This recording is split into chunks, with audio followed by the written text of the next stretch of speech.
നമസ്കാരം. സ്നേഹമുള്ള നാട്ടുകാരെ, പ്രിയ കൂട്ടുകാരെ, അസ്സലാമു അലൈക്കും. ഇന്ന് നമ്മുടെ നബിയുടെ ജന്മദിനമായിരുന്നു. എല്ലാവർക്കും അറിയാമല്ലോ. ഞാൻ നിങ്ങൾക്കൊരു കൊച്ചു കഥ പറഞ്ഞു തരാം. ഒരിക്കൽ സൈനബ് എന്നൊരാൾ നബി സല്ലല്ലാഹു അലൈഹി തങ്ങൾക്ക് കുറച്ച് ആട്ടിറച്ചി കൊടുത്തയച്ചു. സമ്മാനമാണ് കേട്ടോ. നബി സല്ലല്ലാഹു അലൈഹി വസല്ലം സഹാബികൾ സന്തോഷത്തോടെ തിന്നാൻ ആരംഭിച്ചു.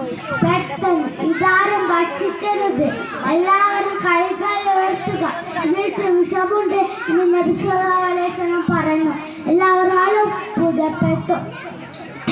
നബി സല്ലല്ലാഹു അലൈഹി വസല്ലം പറഞ്ഞു, ആ പെണ്ണിനെ വിളിച്ചു കൊണ്ടുവരാൻ. ആ പെണ്ണ് വന്നപ്പോൾ നബി സല്ലല്ലാഹു അലൈഹി വസല്ലം ചോദിച്ചു, നീ ഇതിൽ വിഷം കലർത്തിയിട്ടുണ്ടോ? ഉണ്ട്. അവൾ മറുപടി പറഞ്ഞു. എന്തിനാണ് വിഷം കലർത്തിയത്? നബി സല്ലല്ലാഹു അലൈഹി വസല്ലം ചോദിച്ചു. താങ്കൾ യഥാർത്ഥ പ്രവാചകനെ അറിയാൻ വേണ്ടിയിട്ടാണ് ഞാൻ വിഷം കലർത്തിയത്. അവൾ ഒരു കൂസലില്ലാതെ പറഞ്ഞു.